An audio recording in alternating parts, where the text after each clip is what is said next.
Al-Kindi was an Arab Muslim philosopher, polymath, mathematician, physician, and music theorist. Al-Kindi was the first of the Islamic peripatetic philosophers, and he is hailed as the father of Arab philosophy.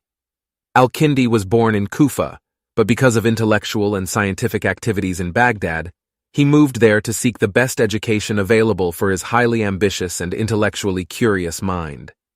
He quickly became a prominent figure in the House of Wisdom, and a number of Abbasid caliphs appointed him to oversee the translation of Greek scientific and philosophical texts into the Arabic language. This contact with the philosophy of the ancients had a profound effect on him, as he synthesized, adapted, and promoted this Greek philosophy in the Muslim world.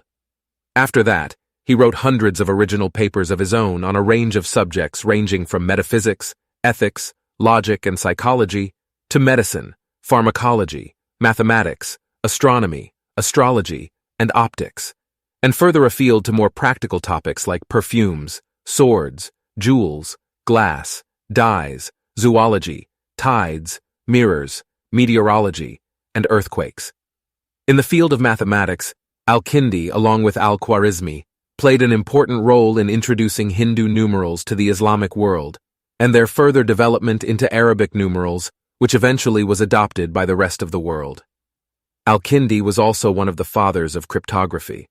Building on the work of Al-Khalil, Al-Kindi's book entitled Manuscript on Deciphering Cryptographic Messages gave rise to the birth of cryptanalysis, was the earliest known use of statistical inference, and introduced several new methods of breaking ciphers, notably frequency analysis.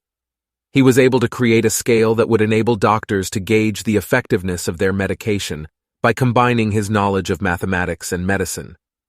The central theme underpinning Al-Kindi's philosophical writings is the compatibility between philosophy and other orthodox Islamic sciences, particularly theology, and many of his works deal with subjects that theology had an immediate interest.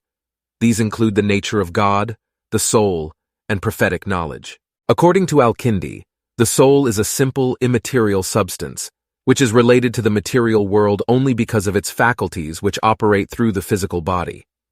To explain the nature of our worldly existence, he compares it to a ship that has, during its ocean voyage, temporarily anchored itself at an island and allowed its passengers to disembark. The implicit warning is that those passengers who linger too long on the island may be left behind when the ship sets sail again. Here, Al-Kindi displays a Stoic concept that we must not become attached to material things, represented by the island, as they will invariably be taken away from us when the ship sets sail again. He then connects this with a Neoplatonist idea by saying that our soul can be directed towards the pursuit of desire or the pursuit of intellect.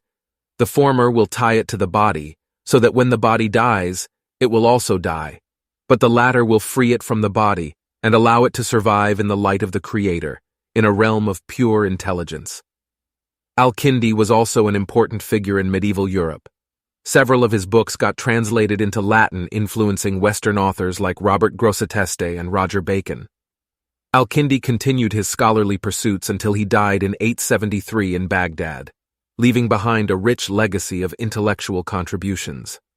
His life's work influenced subsequent generations of scholars, both within the Islamic world and beyond, and he is recognized as one of the prominent figures of the Islamic Golden Age.